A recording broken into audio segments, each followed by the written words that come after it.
Good evening. Thank you all for coming. It's great to see people that want to be informed. My name is Chris Dow. I'm a former active duty Marine Corps veteran. I've been in Sanders County nearly 7 years. Had property here a little bit longer, and my wife has been here in this area for about 20 years. We have 5 beautiful kids at home, and we've got a couple of new ones. One is 3, and she's in the back. You probably heard her a minute ago. Her name is Elizabeth, but the other one is Isabella Montana Stow, and she's 6 weeks old. I don't drink the spring water down the road anymore because I'm pretty sure that's what's going on there, but anyhow, I'm glad that they're here. As I mentioned, I'm a Marine veteran. I've got a vast knowledge of experience, or base of experience. I started out in the Marine Corps as an MP, and I worked my way up through a number of different agencies after that. And today I still work in contract with the Department of Defense under U.S. Special Operations Command. We train a lot of our new and upcoming operators in various venues, and I'm very proud to be a part of that. So when it comes to shoot, move, and communicate and catching bad guys, I'm as good as the next guy, but I think that the sheriff role, it requires a much broader toolbox than that. I think we need to be the father of the kids that don't have fathers. We need to be the neighbor to the elderly that don't have family nearby. And I'm not so worried as much about writing a bunch of tickets every year, but more so being out there taking care of the bad things. And we do have bad things in this county. There's drugs, there's human trafficking, and I have a lot of resources and a lot of tools that we can use, personal resources, not necessarily professional, to make our deputies trained, educated to fight for our life, our liberty, our property, take care of our children and families. Thank you.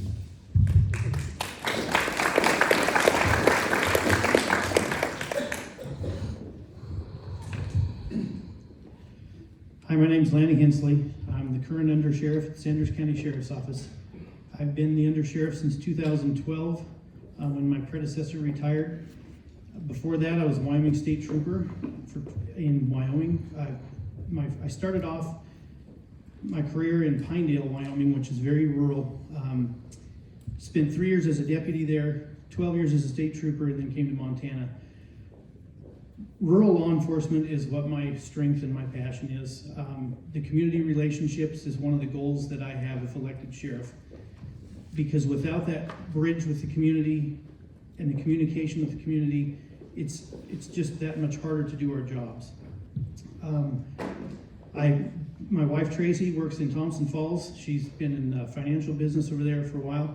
Got 2 children. One's a sophomore. The other one graduated last year, and he's serving in Germany in the U.S. Army. Some of the other goals I have if elected is to deal with the drug-related crime that we have by forming a task force within Sanders County made up of police departments, sheriff's deputies, because we know these communities, we know the people, we can know what the problems are and communicate that way. More in-house training for our deputies is another goal of mine, because if you don't have deputies that are well trained, they can't do their jobs well. The relationships with the public, more interactive dealings with them through a website.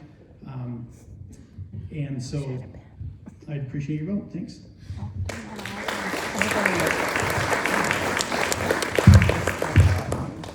I'm Mark French. I'm from here, couple miles down the road.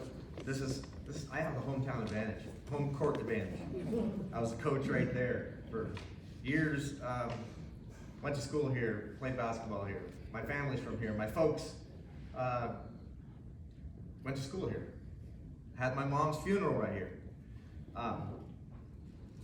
I think what's most important about the sheriff's position is the heart. What your belief system is. Do you believe in the Constitution? Everyone has to swear an oath. Are you going to uphold that? I understand the Constitution, and I will uphold that if it kills me. I went to school here. I went to school in Plains. I went to school in Bozeman. I went to school in North Carolina. I talked my wife into coming back here with me. We went to went to Alaska for a while, and came back here. And actually, I'm living in a new house next to where I grew up. I know every valley, every creek, every ridge of this area, and I know a lot of the people, and I know the attitude, and I understand that. That is a huge part of building an accountability team. What is that? That's the people. It's not the sheriff's department. When the people are asking government to do everything for them, that's socialism. If you want to have a county that's Sanders County, that stays Sanders County, you have to participate. And what I want to facilitate that in what I'm calling an accountability team. This is old stuff. This is the militia of the Second Amendment. But it's not a war party that I want to put together. These are people that are going to be a sounding board for the sheriff, and we're going to do things in Sanders County. Thank you, Sanders Mr. County French. way. Your time is up.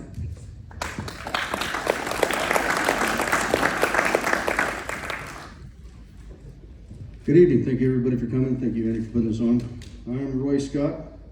I'm your candidates for sheriff. I was born in Brewster, Washington in 1970, and I moved here with my family in 1982. We were in and out of the area for many years. My dad traveled a lot for work until his health got bad. Worked many different trades. I was a welder, construction worker, apple picker, wind tower industry. I did a lot of different things, made a lot of great money, but I wasn't really happy until I came back home. This has always been home. Came back permanently with my family in 2014. I've been married to my current wife for almost 25 years, and she's put up with a lot of crap for me, and I really appreciate that. She's a great woman. I've worked for the Thomas Falls Police Department, Sanders County Sheriff's Office. I currently work for the Thomas Falls Police Department now. I've got just under 7 years experience.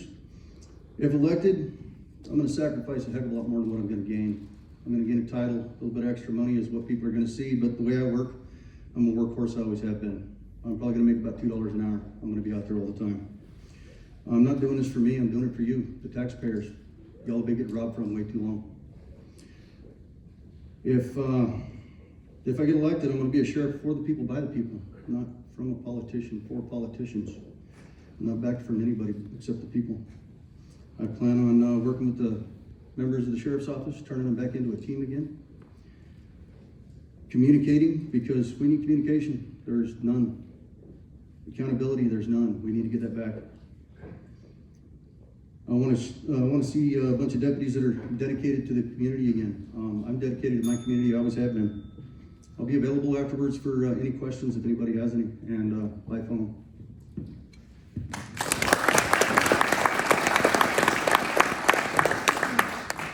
Good evening, everybody. My name is Sean Fielders. I'm retired after 27 years with the Sheriff's Office out of Lynn County, Oregon. So I got that out of the way. I'm from Oregon. My wife and I relocated out here because we absolutely love this area. We didn't choose it just because we found the right house. We enjoyed meeting the people in this community. We like the laid back, down home feel of this community. And so we decided to settle here. As I've said before, wasn't born here, but this is where I'm going to die. In my 27 years as a deputy and sergeant with the Sheriff's Office, I've had the opportunity to do a lot of different things. I started out in the reserve program. I moved from there. Started up actually the Force Patrol. I've done Marine Patrol. And when I was promoted to sergeant, my first assignment was taking over 3 contract cities. In that county, the larger cities that were just big enough to need a police department but couldn't afford a police department, would contract through the Sheriff's Office for extra deputies. And so I was put in charge of those 3 cities and all the deputies that worked in those cities and whatnot, which was a challenging beast because dealing with 3 different city councils, 3 different mayors, and 3 different cultures. It's amazing how just something can be 20 miles apart and have a different culture in the town. So that was my first real baptism, you might say, into management, and it was quite a learning experience. From there, I moved on into the main office of the Sheriff's Office as a senior patrol sergeant. And while there, I actually joined the SWAT team and became first off, I was a sniper team leader, and then I retired as a SWAT team commander. SWAT isn't all it's cracked up to be, by the way, especially as a commander, because I had a 40-man SWAT team, And that's like herding cats. You got 40 people with type A personalities, so it's a management nightmare. To sum it up, I have a vast amount of experience that I would like to bring back to Sanders County. Instead of just sitting up on my hill enjoying retirement, I think I've got a lot to offer the people of this county, and I'd like to pass that on.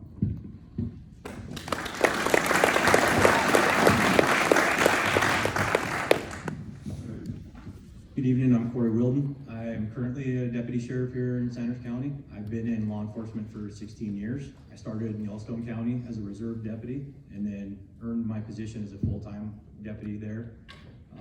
Did just about everything you can do over there. I was, quite a few years, I was officer in charge of my shift. And over there we have 8 deputies working at one time. In the Marines, I was in Fast Company, it's a fleet anti-terrorism security team, and I got promoted in that unit very fast. And I was in charge of 55 guys' daily activities. And a lot of that management experience at 18, 19 years old, it was weird how it actually worked very well in law enforcement when I got into it.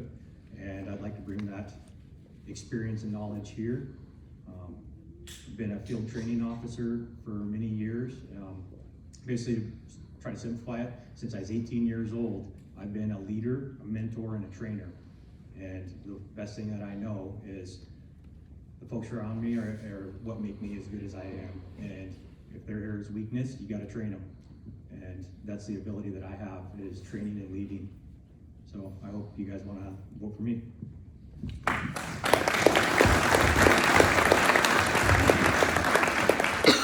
All right, and now we will get to our questions. The first question, Mr. French, you're going to start. The sheriff's office includes several departments. How will you balance the needs of each department? Well, there's a budget, and we're gonna stay within the budget. You know, you have the jail that has specific needs.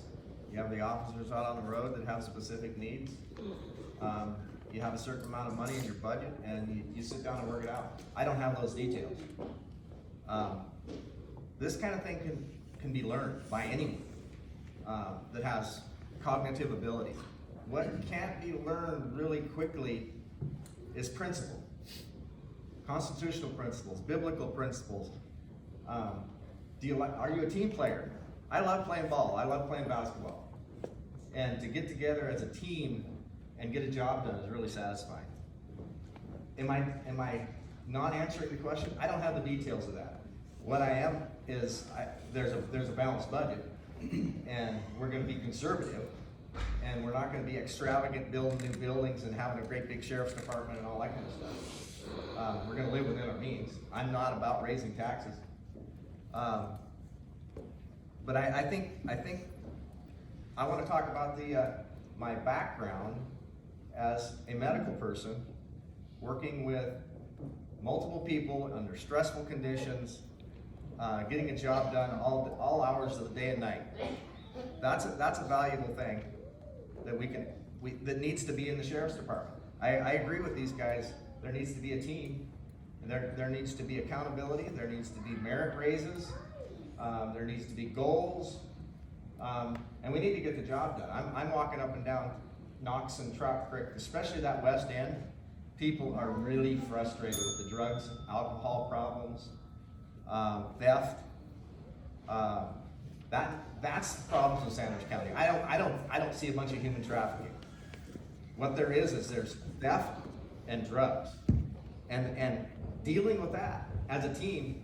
And wiping All right, it out. thank you. Your time is up. It's fun.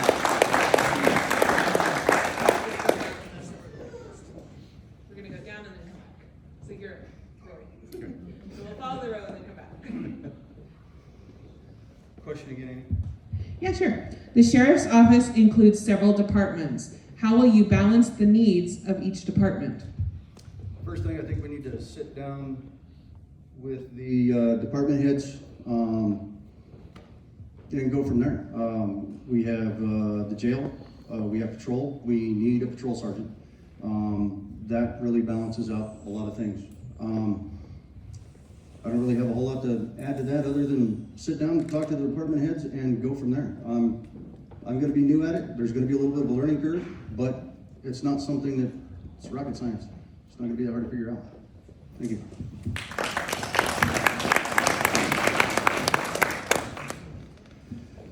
Well, I agree. Sitting down and talking with the department heads is key. With the budget that we have, it's obviously not extravagant, but each department head, in my experience, everybody has a wish list. So what you need to do is, first off, is everybody put their cards on the table. This is what you want, and this is what you need. You have to stay within that budget. So first off, we do is, what's priority in your department? What do we need? Let's make sure the needs of the office and the people are taken care of first. So that's the first thing you do in management, is you have to get a job done. And then there's always the wants. Very seldom is there a whole lot of money left over once you get past the needs, but if there is, then we go into the wants. How do we want to, where do we want to go? Do we need new equipment, or something new that's updated and that kind of thing? So that's where the wants come in. But that's done in each individual department, and we have to look at and stress that, first off, what do we need? Number one, to get by, to stay within the budget. And then we go into the new stuff. What can we get that will augment, this department, whether it be the patrol division or the corrections division or records and dispatch. Those are huge inside the sheriff's office. Most people don't see the dispatchers. Radio equipment, things like that, things that communicate between the deputies and the dispatch. So those are all things that, there's the wants, how can we maintain, and then how can we improve? So that's the stepping stones you take in order to balance these budgets and keep everybody in line.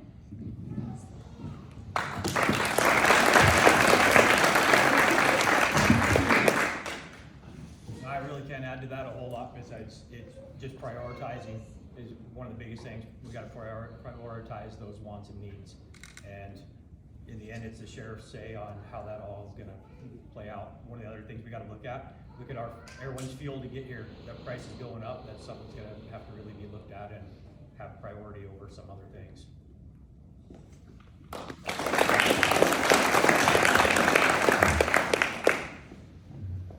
So I've had the opportunity to manage a lot of budgets and coordinate within various different venues, teams. And I would say that's probably a specialty. So the first thing in terms of priorities is you have to look at the priority of the mission for the relative to the people. So our number one priority in the Sheriff's Department, according to Title 732, 2121 Montana Code Annotated, is to preserve the peace. So what we're going to do internally is target that mission. Second thing we need to do is determine what the priorities are within the department. So you create the top 5 priorities that everybody's involved with, and that's all of the department heads, because you're trying to build synergy within that team. And so everybody that walks out the door each day, each deputy knows what their target's going to be. It's clear, concise, definitive, and there isn't any question about what you do. From that point, you start looking at what you need to do in terms of building the relationship within the community by serving their needs.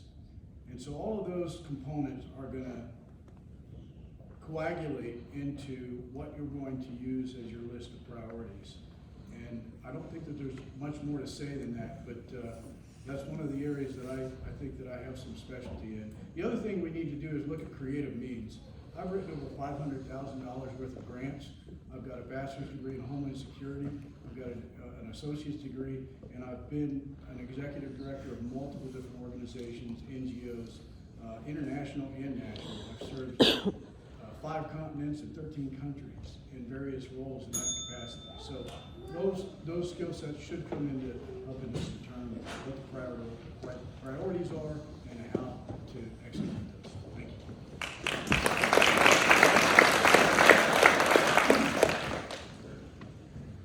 So the sheriff sets the tone and the vision for the agency.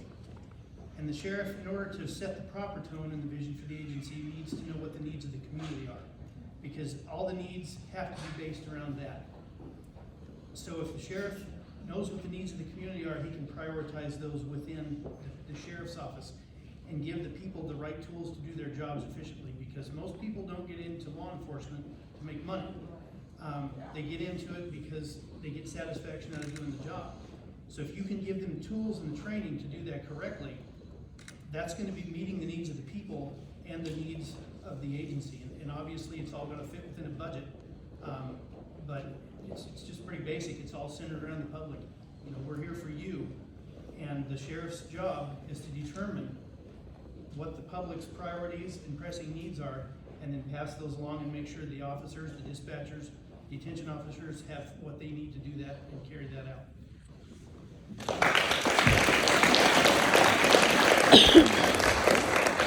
The next question will start with Mr. Fielders. Tell us about a time you successfully led a team through a conflict.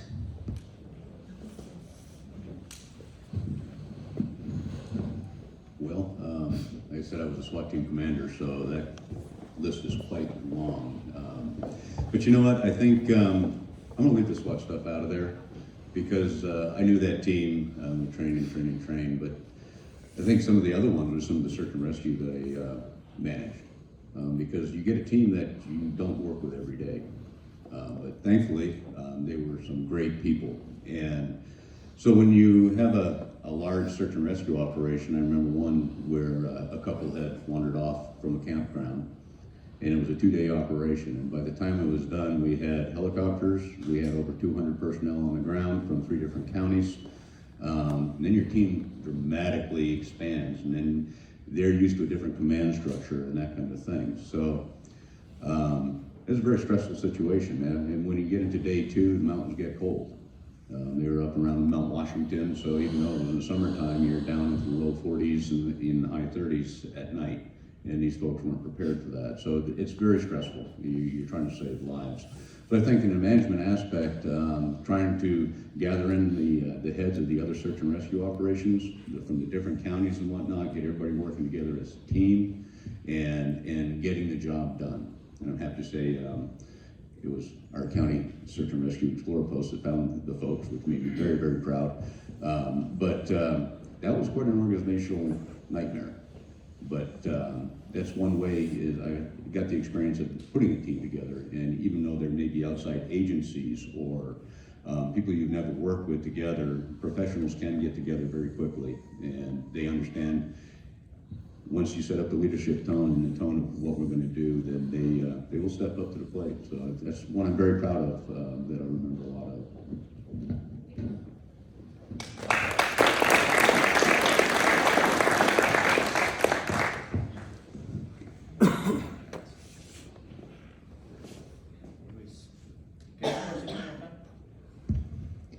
Tell us about a time you successfully led a team through a conflict. One of the first ones I did was, well, one of the biggest ones. My unit was the first ones on the ground when I was in the Marines when the embassy got blown up in Nairobi. And then with the Yellowstone County Sheriff's Office, I ran multiple armed standoffs over there. And then, honestly, like Mr. Fielders, one of my favorite ones, not my favorite, but one of the ones that came together the best, was a search for a 14-year-old girl that went missing in a irrigation canal. I ended up with multiple resources that came out of nowhere. Both refineries in Billings sent workers over with boats to try to help us. I actually had Northwestern Energy sent 50 of their workers out to help us try to locate this poor girl's body that was trapped somewhere in that canal. After a 2-day search, I finally went to the water board meeting and ruffled a few feathers with some of their board members, but they turned down the flow of the water and we were able to recover her for her family.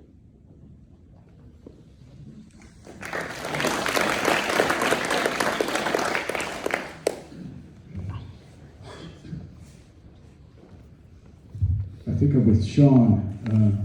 I think we're probably a little older than most up here, but so the one that comes to mind within the list is an operation that we did over in Southeast Asia. I was actually the executive director of a foundation that did a lot of philanthropy down in the Southeast Asia villages. We put together coordinated with the U.S. Navy ship Mercy, and we put together a multi-million-dollar basically go around to all of the villages or all of the islands within the Philippines and perform different means of surgery on the young children that were out there in the islands and the provinces.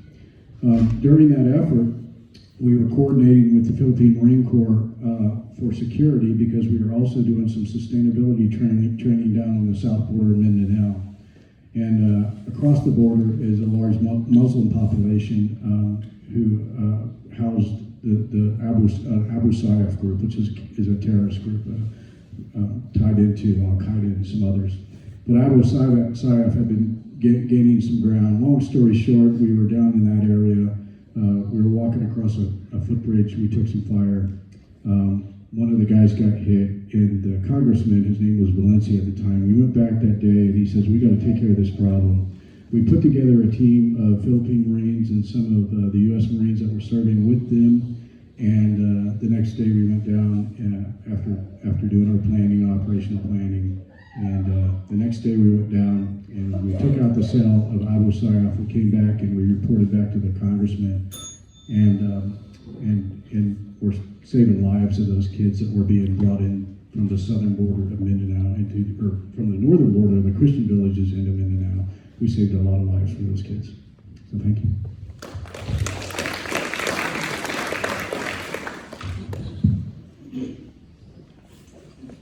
I've been in law enforcement for 27 years, and in that time, I've had quite a few instances where I had conflict I had to deal with. Sometimes it was just with one or two other officers, but the one that comes to mind is the most recent, and that was a few years ago in Trout Creek. We had an individual who was shooting up the town, and I called in some reinforcements. We're cross-deputized with Bonner County, Idaho, by the way. I didn't know if you knew that. But they sent some deputies over to help. We weren't able to find the person. However, the next morning, we learned that he was at a structure armed with a rifle, and he was waiting for us. And so the first thing I did was we sealed off the perimeter so nobody could go in or out, get hurt, and he couldn't leave. And the sheriff was out of town, so I was kind of stuck with the whole thing. And I worked with our senior officers and our detectives and, sought input from them and, used their knowledge of the individuals that were involved in this. And we were able to call in some resources from Missoula, Kalispell, and they did their jobs the way we should. And, I was able to be in the command post and make the decisions that we needed to make. And at the end of the day, everybody was okay. This was not the one where it resulted in an officer-involved shooting. This was a different one. This was before that. But everybody went home safe, including the suspect. He'll even go home, but nobody got hurt. That was the biggest success I had, because the potential for somebody to get hurt with somebody who's armed with a rifle and doesn't think they have anything to lose is pretty high.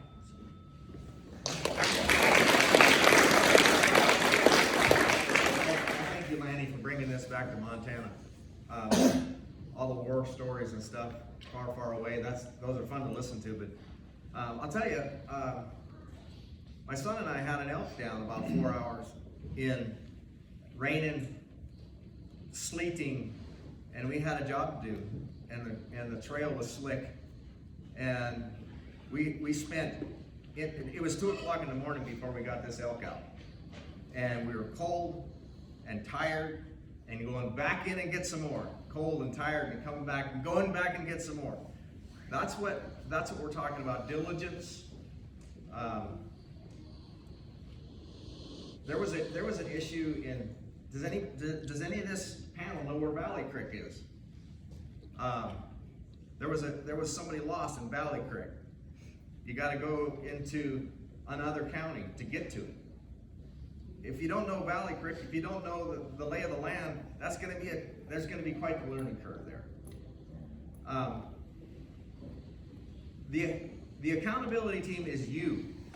When we have somebody lost, when we have an issue going on, if the department has a relationship with the people and there's trust, there's nobody that's going to get away. Someone knows where they are. If the relationships are built with the sheriff's department.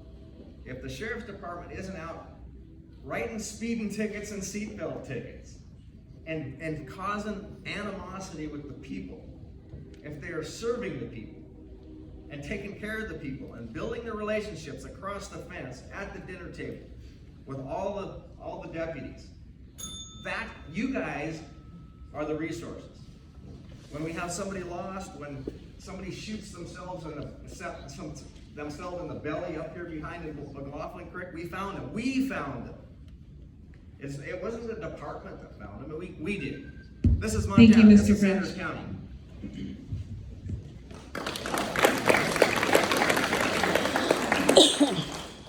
Well, I've never led a team into a conflict, never had a conflict, but the team that I work with now with Thomas Falls Police Department, when they need things, middle of the night, they don't want to bug the chief, they call me. That makes me feel good. That makes me feel that they trust me. We have a really tight-knit group there. Whenever I worked over in Washington State, I did work for a trucking company. We ran asphalt, chip seal all over the state, built roads, and our truck boss got hurt, and he got sent to the hospital, and I got called up because I was next below him in seniority, and I took over for him, moving the equipment from one phase of the job to the next, keeping the guys in line, making sure that the material was moving, and we successfully completed that job and moved on to the next one. No conflict, just good hard work.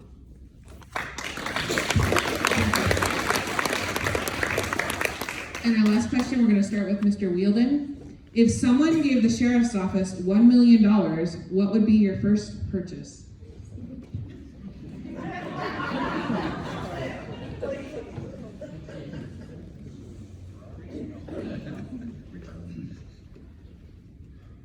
It needs to go back into the agency and buy probably some radio equipment. Would probably eat up just about every dollar of that, but get us to where we have communications from one end of the county to the other uninterrupted.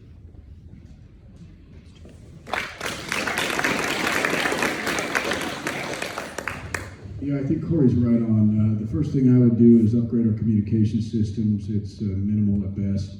In order to get things done in any organization, you have to have good communication. So communication, training, and equipment for the deputies, and then continuing remedial training for the staffs. So all of the deputies and all of the staffs within the department are feeling the value that they deserve to feel. So those are the things that I would focus on.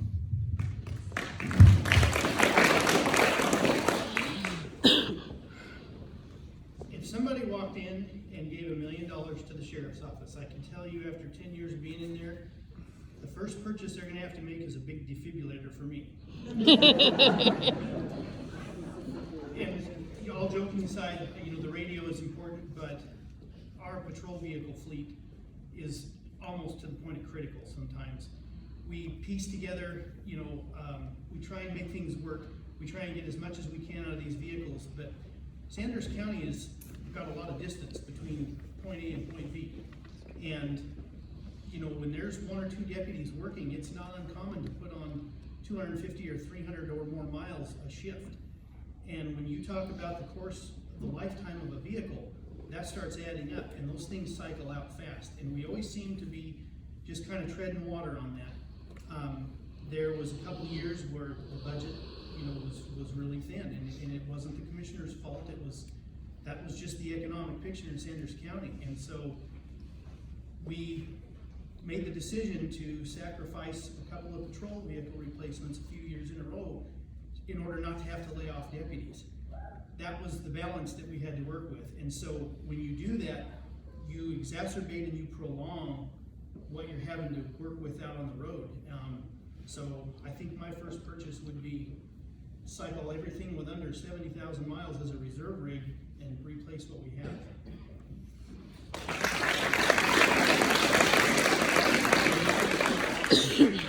I agree, communication is an issue, especially on the west end. Pump a little bit of money into there. But the biggest issue is personnel. What? Every other word, what are you gonna do about more presence on the west end? That's the issue. More presence on the west end. How are you gonna do that? $1 million isn't gonna do much as far as one more deputy or two more. I mean, say you put 3 more on, they're hardly even gonna notice. You need 10.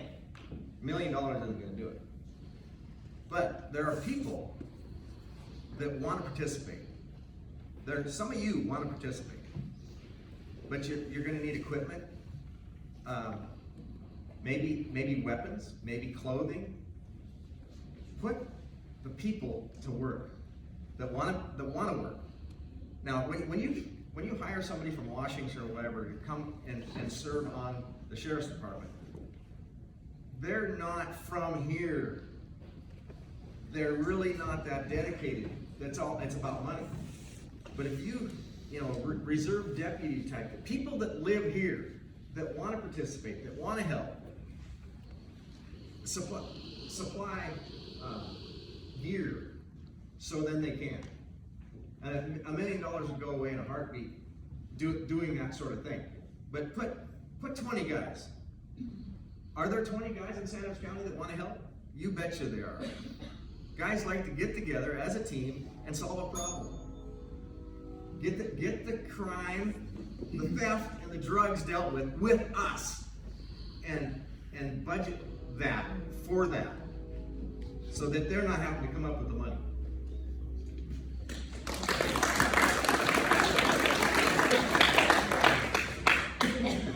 $1 million isn't a lot of money, and I believe that here, not too long ago, they actually did some work on the radios, upgraded some stuff with the 911 budget because they had a little bit more money. And if I'm not mistaken, I believe the sheriff's office, since I left just about 2 years ago, has upgraded their portables in the last 2 times since I left.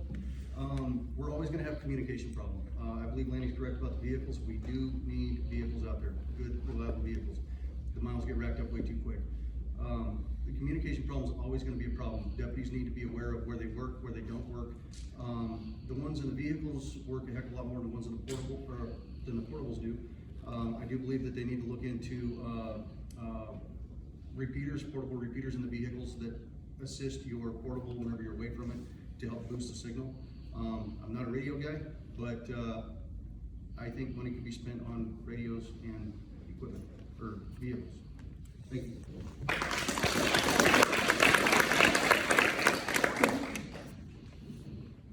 Roy said, $1 million, it sounds like a lot, but a sheriff's office budget can eat that up in a heartbeat.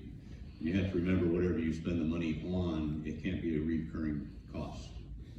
The problem with, it's like a lot of grants, remember the years ago, is we're gonna put 100,000 new police officers on the street from the federal government.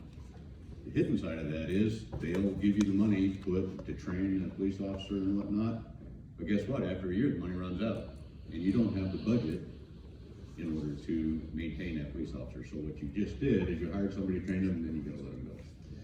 So when you take that $1 million, I think I'd go back to the, that staff meeting with the department heads. Because if I was God for the day, I could make those decisions, but each department's gonna want a piece of that pie, and rightfully so. So there's going to be needs in dispatch, patrol, whether it be vehicles, communications, or whatnot. Obviously, those are things that I would definitely want to go after, mostly officer safety issues.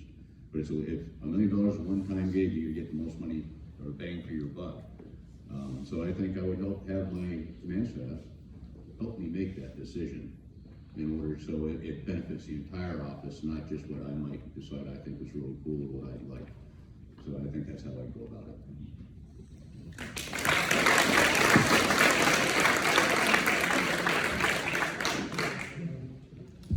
Thank you, gentlemen, so much for your thoughts. How about another round of applause for our sheriff candidates?